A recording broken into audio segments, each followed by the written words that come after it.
class we started a new chapter, hydrocarbons, and we started learning about alkane families. We learned about the nomenclature, the isomerism exhibited by alkanes, and we also learned the method of preparing alkanes. Now today we will be starting with the physical properties of alkane. We know that the intermolecular force of attraction existing between alkane molecule is van der Waals force of attraction, and that determines the shape and structure of the molecule. So we learn with the physical nature in which they exist, in which state they are existing. So we can say that first smaller alkanes, like that is from alkanes containing one carbon atom to alkanes containing 4 carbon atoms, they exist in their gaseous state. Whereas the next 13 members, that is from C5 to C17, alkanes containing 5 carbon atoms to alkanes containing 17 carbon atoms, they exist in their liquid state. And the carbon atoms contain alkane members containing more than 18 carbon atoms exist in their solid state. So we can say that the liquid and gaseous alkanes exhibit their corresponding order, whereas the solid alkanes do not exhibit any order, or we can say they are orderless. Now we are going to see the boiling point of alkanes. We can say that boiling point of alkane increases with increase in molecular mass, or we can say the increase in boiling point of alkane increases with the increase of carbon atom in them. As there is an increase in carbon atom, there will be an increase in molecular mass. As there is an increase in molecular mass, we can say the surface area of the molecule also increases. As there is an increase in surface area, the molecules will have more contact with the adjacent molecule. In that case, the van der Waals force, the magnitude of van der Waals force in such molecules will be greater. So we can say that as the number of carbon atom increases, there will be an increase in boiling point. So if we consider molecule alkanes where there is higher number of branching, or we can say as the branching increases, the boiling point decreases. So we can say as the number of carbon atom increases,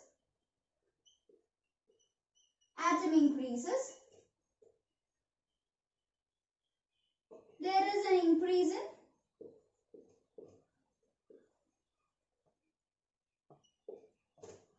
boiling point.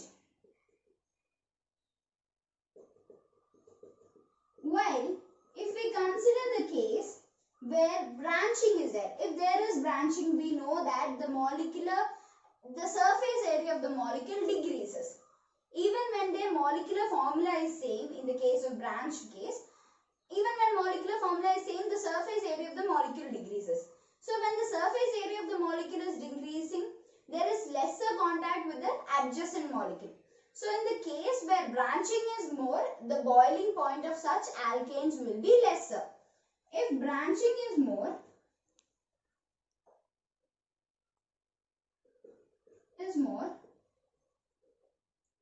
boiling point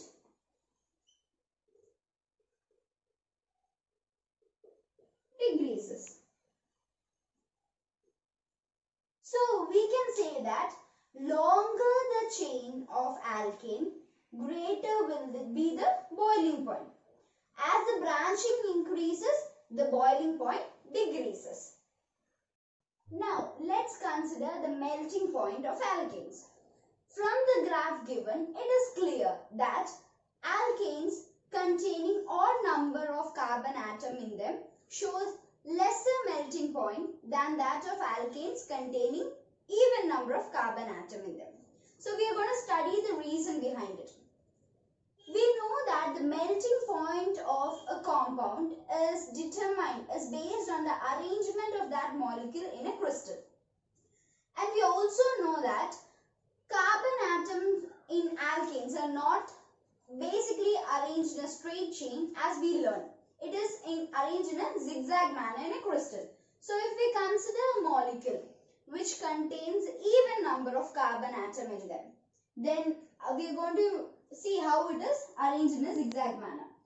So if the alkane contain even number of carbon atoms,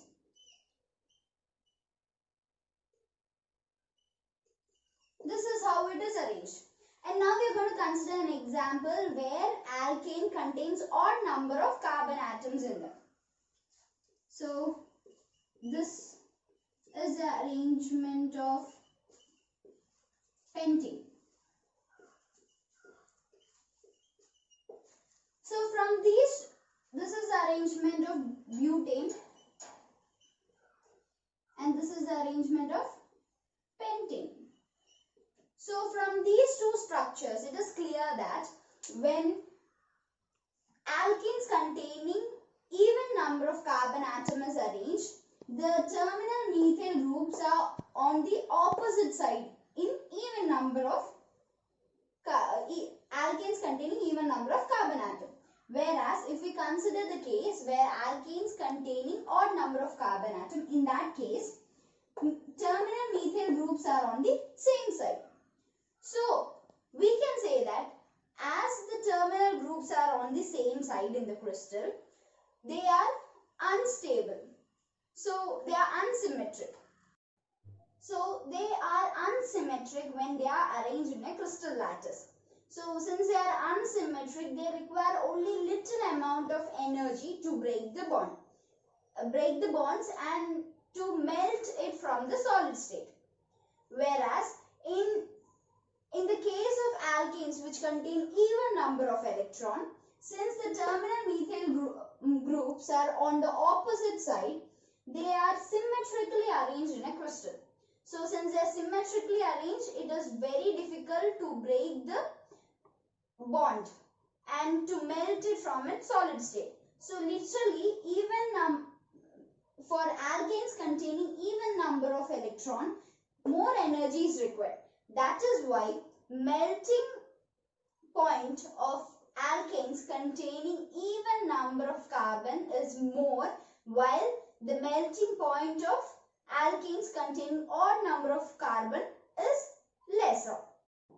Now, we know that alkanes contain only single bond in them. They have single bond between carbon and they also have single bond between carbon and hydrogen.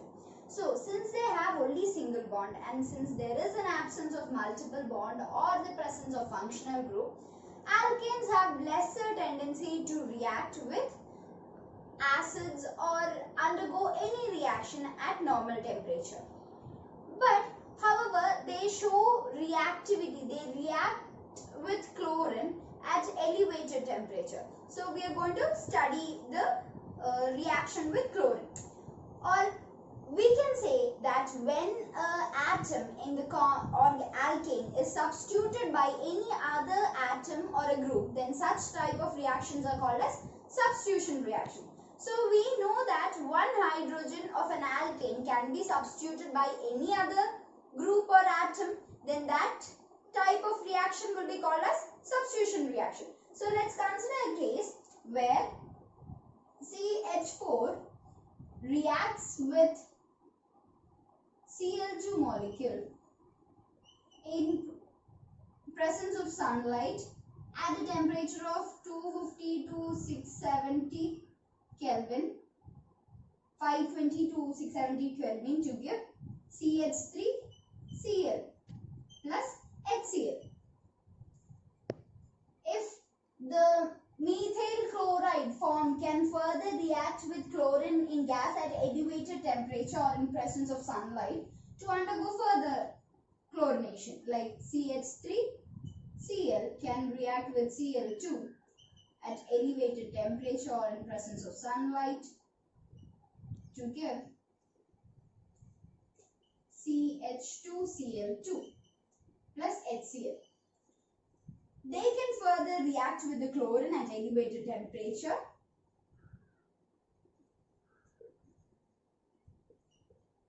to give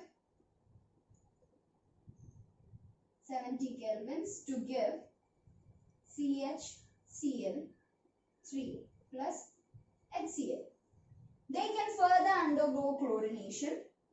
CHCl3 plus Cl2 at elevated temperature or in presence of sunlight gives CCl4 plus HCl. Carbon tetrachloride is formed. This process where one atom in alkane is substituted by a chlorine is called as chlorination. If there is a substitution of bromine, then it is called as bromination. Now if we consider the case of iodination at normal temperature, then that is CH4 plus I2 at normal condition, it gives CH3I plus HI. Actually, it is a reversible reaction, that is a methyl iodide formed can convert itself back to methane. So actually this reaction is carried out under some precautions in presence of nitric acid or in presence of iodic nitrate. Let's see. Now if we consider the case of iodination, we can say that iodination is a reversible reaction because the iodic alkane formed will be reversed back into alkane. So if we consider the case where CH4 is reacting with I2 to give CH3I plus HI. It's a reversible reaction. So normally this reaction is carried out in presence of oxidizing agents like nitric acid or iodic acid. So and there the reversibility of HI is tested. So we can say that 2 iodic HI is reacted with 2 HNO3 nitric acid to give I2 iodine plus 2 NO2 plus 2 H2O. If it is reacted with the case where 5HI reacts with hydrogen iodide reacts with 2HIO3 iodic acid to give 2I2 plus 3H2O. Now let's see the mechanism of chlorination, because during the chlorination of alkane it actually takes place by the formation of free radical intermediates. So let's consider the reaction where methane is reacted with chlorine in presence of sunlight. It forms CH3Cl. When it is further reacted with chlorine in presence of sunlight, they give CH2Cl2. When it further undergoes chlorination in presence of sunlight and elevated temperature, it gives CHCl3. And as it further undergoes chlorination at higher temperature in presence of sunlight, it gives CCl4 plus HCl. There is a production of HCl at each step. So now we are actually learning the mechanism. So in this mechanism, we can say that there is an initiation step, that is where there is a production of free radical, and this free radical generated will propagate the reaction further, and there is a termination step where the free radicals will combine together to stop the reaction. So the first step is initiation, that is chlorine molecule. We know that there is a covalent bond between chlorine atoms. It is broken in presence of sunlight, resulting in the formation of chlorine free radical plus chlorine free radical. The chlorine free radical generated at the initiation step reacts with the methane that is methane, resulting in the cleavage of carbon and hydrogen bond. So there will be the production of CH3Cl plus HCl. There will be the production of CH3 free radical plus HCl. So the CH3 free radical generated here will react with the fresh chlorine molecule. So the fresh chlorine molecule contains a covalent bond between the chlorine atoms. So it will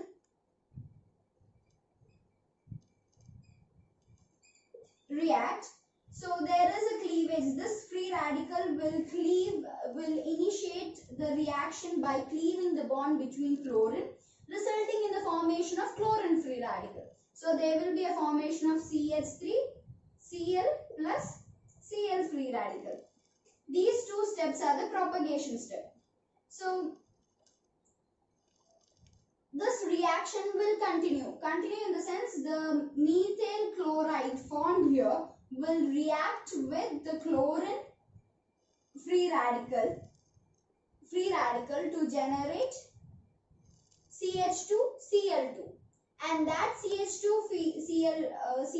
will further react with the chlorine free radical to produce CHCl3, and the CHCl3 will further react with chlorine free radical to form CCl4, that is carbon tetrachloride. So that is how the reaction keeps on going, and there will be the substitution of a hydrogen by the chlorine atom. So after all these reaction keeps on going, there is a termination step where the reaction stops. That is, in the termination step, the chlorine free radical will react with itself, forming Cl2 molecule, and there is a step where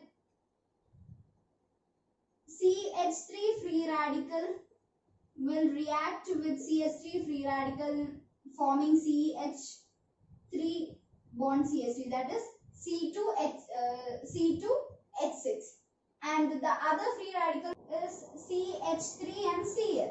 So CH3 free radical will react with Cl free radical, resulting in the formation of CH3Cl. So that is how the chlorination mechanism takes place.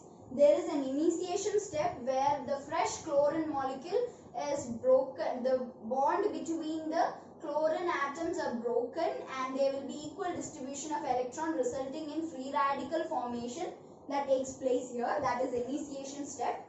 The free radicals formed here will react with methane, resulting in the formation of CH3 free radical and HCl molecule. The CH3 free radical formed in this step will react with the fresh chlorine molecule, resulting in the formation of CH3Cl along with the production of Cl free radical. These two steps will keep on going. That is, the CH3Cl will react with chlorine, resulting in the formation of CH2Cl2, and the product form will further keep on reacting with chlorine free radical to undergo the substitution of all the hydrogen atoms, and a chlorine is replaced in that position. And then at the termination step, after methane is completely transferred into carbon tetrachloride, there is a termination step where the free radicals will combine among themselves and form a stable compound. That is, Cl free radical will combine with Cl free radical to form Cl2. CH3 free radical will react with CH3 free radical to form C2H6, and CH3 free radical will react with Cl free radical to form CH3Cl. Alkanes are highly combustible in nature. That is, when they are ignited in presence of excess oxygen, they produce amount of carbon dioxide along with the presence of water, with the release of certain amount of energy. That is, if carbon dioxide, alkane CH4 is treated with excess of oxygen O2 to give CO2 with the release of 2H2O. With a release of certain amount of energy around 840 kelvins, certain amount of energy is released. If at all we are reacting to C6H5 plus 7O2, then there is a production of CO2 plus there is a production of 4CO2, 6H2O with the release of certain amount of energy around 1000 kelvins. If at all the combustion takes place in insufficient amount of oxygen, then there will be production of carbon monoxide. Let's consider an example where 2CH4 reacts with 3O2 to give 2CO plus 4H2O. In presence of insufficient oxygen, the alkane is combust into carbon monoxide. If the combustion of alkanes with oxygen takes place in presence of suitable catalyst at certain pressure and temperature, there can be a production of useful products. So we can consider an example where CH4, methane, reacts with oxygen in presence of the mixture of methane and oxygen is passed through copper tube at a temperature of 573 Kelvin at 100 atmospheric pressure to give CH3OH. Now, if a mixture of methane and oxygen is passed over molybdenum oxide at a temperature of 543 Kelvin or 100 atmospheric pressure, then there is a production of methanol along with the presence of water molecule. Let's see that. If CH4 is passed and a mixture of oxygen is passed over a tube of molybdenum MO2O3, Mn2O3 at a temperature of 543 Kelvin and a pressure of 100 atmospheric pressure, then there is a production of HCHO plus H2O molecule.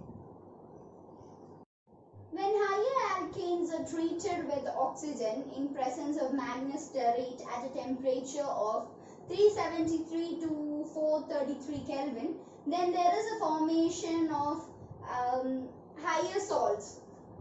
Like, let's consider an example where CH3, CH2N, CH3 reacts with 3/2 oxygen in presence of manganese stearate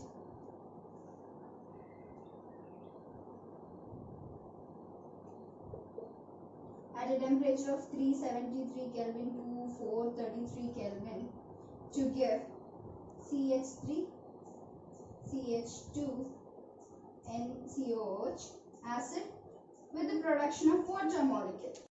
Ordinary alkane resists oxidation, whereas tertiary alkanes can be oxidized in presence of potassium permanganate. So let's consider an example where tertiary alkane is taken. It is oxidized in presence of potassium permanganate to give the corresponding alcohol, that is CH3OH. Now we are going to learn a method where larger alkane molecules are broken down with the help of heat. This process is called as pyrolysis, or this is even called as thermal decomposition. That is because larger alkane molecules are broken down into smaller alkanes and alkenes with the help of heat. This process where alkane is decomposed is called as cracking. So let's consider an example where CH3, CH2, CH3 is broken at a temperature between 773 Kelvin to 1073 Kelvin. At such high temperature, so let's take a temperature of 873 Kelvin.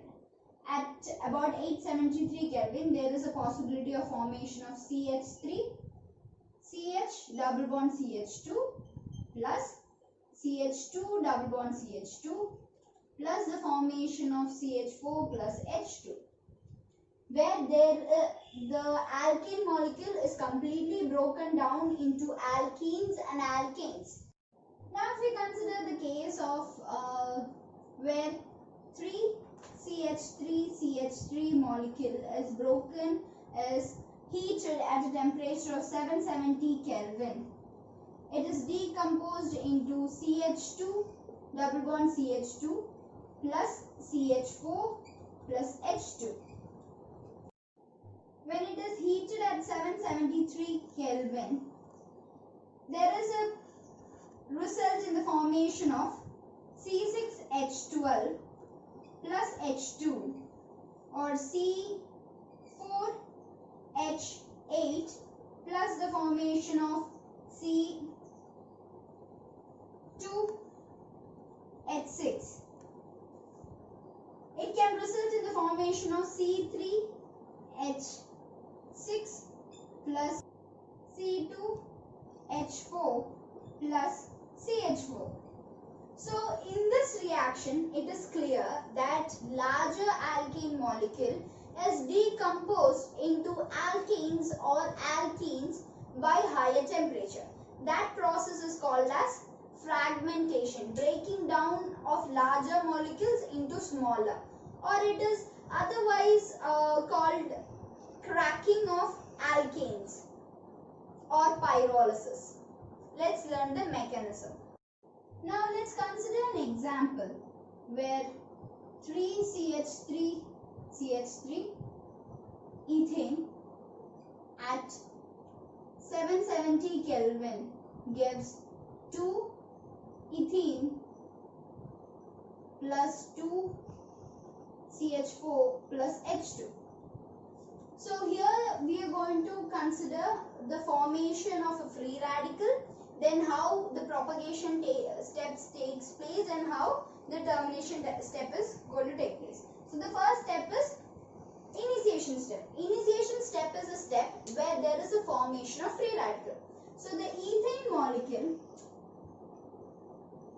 the bond between the ethane molecule is broken at higher temperature, resulting in the formation of CH3 free radical, CH3. This CH3 free radical generated will react with ethane molecule with a free ethane molecule, that is at a higher temperature, and this a hydrogen is lost from this carbon atom, resulting in the formation of ethyl free radical. So there will be a formation of CH4 plus CH2 free radical CH3. The ethyl free radical formed here will react with other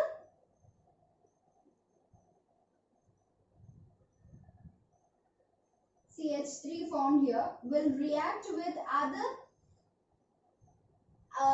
ethyl group, and it is going to take away one hydrogen. It is going to actually, the ethyl free radical generated here will cleave one hydrogen atom from this bond, resulting in the formation of CH2 double bond CH2 with the release of hydrogen free radical. So this is step 1, 2 and this is 3.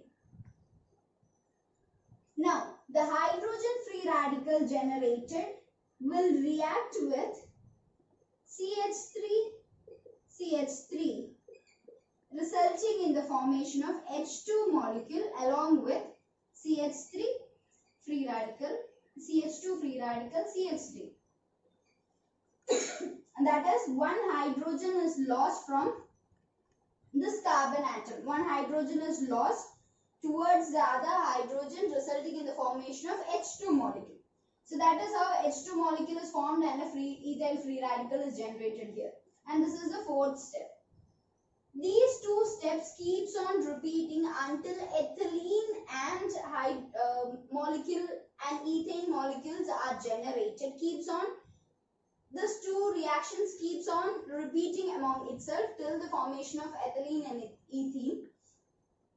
Now, the termination step where this reaction stops, that is, the hydrogen free radical generated will react with CH2, CH3, ethyl free radical formed to result in the formation of CH3, ethylene. So this is how the reaction starts when there is a cleavage of bond between the carbon atom of ethane, resulting in the formation of methyl free radical, that is CH3 free radical. CH3 free radical is generated in the first step. The CH3 free radical generated reacts with the ethane molecule at higher temperature to result in the formation of CH4, that is, one hydrogen from the ethane is lost towards the methyl free radical, forming CH4 and ethyl free radical. The ethyl free radical generated here will liberate one hydrogen from it, forming ethene along with hydrogen free radical. The hydrogen free radical will react with ethane to result in the formation of hydrogen molecule and the formation of ethyl free radical. Then these two steps, the third and fourth step, keeps on repeating itself, and at the termination step there is a reaction between hydrogen free radical and ethyl free radical, resulting in the formation of ethane. This is how the cracking reaction takes place. This is the mechanism of that. The process of converting aliphatic alkanes into aromatic alkanes or cyclic alkanes are called as aromatization.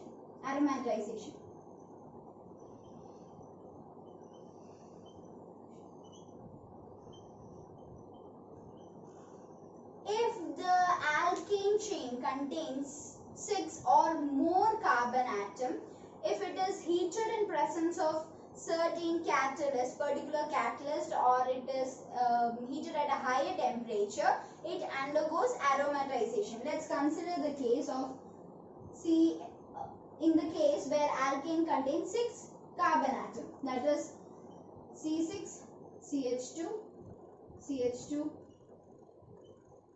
CH2.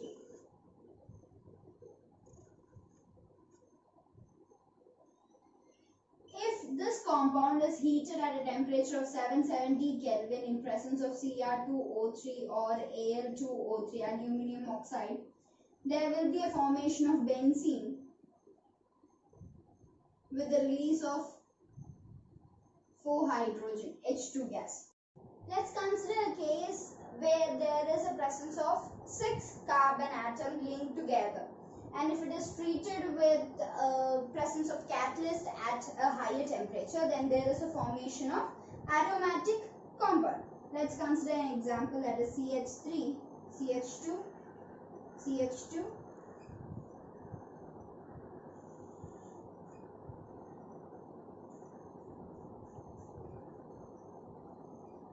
CH2, CH2,